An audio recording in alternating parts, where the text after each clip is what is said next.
No. I'll teach you how to walk. Put your right foot forward. Right. And now your left foot. Now your right foot. Now your left foot. Where are you going? Now you oh, you must go into the street. I forbid you to. Right,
Yeah, I love it. Remember to dial up to www.kuhsdenver.com. We're streaming live here in the studio. It's just been a blast, and with this kind of technology, I mean, we can stream around the world via this website. You know, So your classic Philly soul going on. Your classic soul, huh? that classic soul, man, with that good harmonies and of course, man, that Parliament Funkadelic.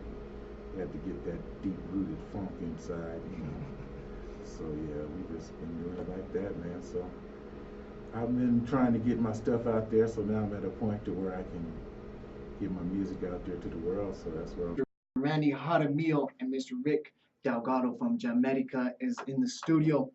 How you guys doing today? Say hello to everyone. Good. What's up, everybody? Let's see, move up. Glad to be here. We're happy to have you here. It's a special interview. And to my left, I know you can't see me like I say every time, but I got the man himself, Mr. Henry Archuleta. How you doing, Henry? Oh, we're doing fine here, brother. I'm glad to have two of the finest musicians in Denver with us to have a fun time. We're going to do a little interview. Just before they came in here, I talked to them. I says, I'm going to expose you guys since you were young. I'm going to talk about the Los Once days. I'm going to talk about Adams County Fairground days. We're going to have some fun, you guys. So, to my right, I've got Randy Jaramillo, and next to him, I've got Rick Delgado. So let's start up with, let us talk about when you first started playing, how you got started, and how you got into the Jamaica band. You know, in 1973, I happened to come into the group actually accidentally because the group actually got started in 72, and I knew Ron Uliberry for years. So his nephew used to play bass. He didn't want to do it anymore, so he invited me, and it was 1973 when this happened. So after that, everything is history. I've been with them ever since. And then along the line, Ricky came in and joined us.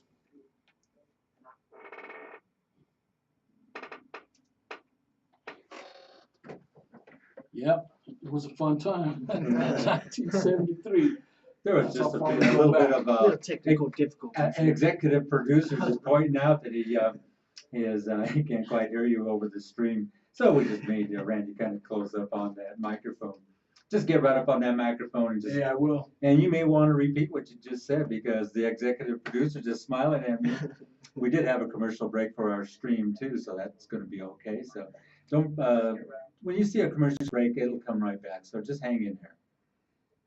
No, in 1973, I got together with Jamaica kind of like accidentally because their bass player actually left the group. And Ron knew I played bass, so he invited me. And ever since then, I've been with the group and seen all members come and go. And pretty much I'm the last one. And then Ricky came into play. He's still with us today. Oh, sweet. So Ron Uliberry, he started the group more or less. Is that him and we had two fallouts of members of the Jamaica band. Just recently we had I went to it was a big, well, a big gig that you guys had. It was the reunion. Yeah, of it was Jamaica. nice. We actually presented their families with some plaques of appreciation. It was, Dave Lucero and Ron, they spent a lot of time, and as musicians, they were pretty well known, and they've been around the block, so they helped a lot of people out. So it was fun. That's great to hear. So let's touch on Jamaica, the early years. Some of the events that you took place in. You did a lot of events. When you first started out, did you do places like the Indian Center, some of the other local events that you did? Kind of touch on that and how it started and how Jamaica just got going and developed a big fan base.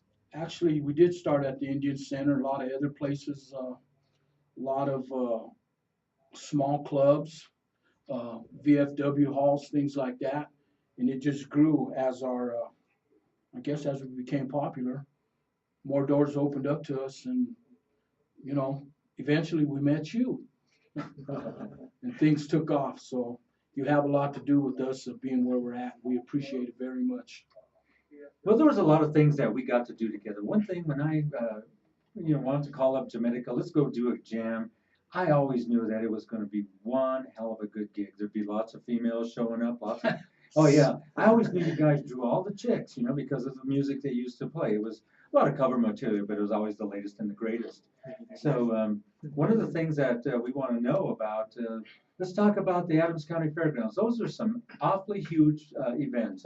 The place held up to 2,500 people. We'd hire 4 groups because we wanted to, feature Jamaica in on the show, and then we'd hire 2 or 3 warm-up groups. And then we would give a lot of the bands chances to, start their career out. We always paid everybody. We didn't say that, going to play for the gimmick of it, let's go play for free. I try to pay everybody because that was the nature of the game. Nobody likes to go to the King Supers and say, okay, I just played with the Jamaica, and so give me some free food. That's not the way it works. You need some money. Everybody needs money. Let's talk. So you can go ahead and repeat what we talked about. Tony Exum right now playing at the Tony Cash Bar. Exum, yes. Is he up next or He's what? up next for a special, Following, another edition of Music Alive, man. That show's been booming, hasn't it? It's just kicking. And then you warm it up with bringing in all these great artists. Bass player, Kim Gudanik. So we had a threesome for a while. We got another singer. Then one day we were just rehearsing without the singer, and this guy, John, came to the garage where we were rehearsing at, my mom's garage. I'm gonna bunch up over here. I tell you, Jimmy Jesse Rochelle, isn't that your name? No, It's brother. DJ Jess, the most phenomenal DJ in Denver. Everybody's talking about him. You make sure and keep it alive. I teach you how to walk. Put your right foot forward, and now your left foot. Now your right foot. Now your left foot.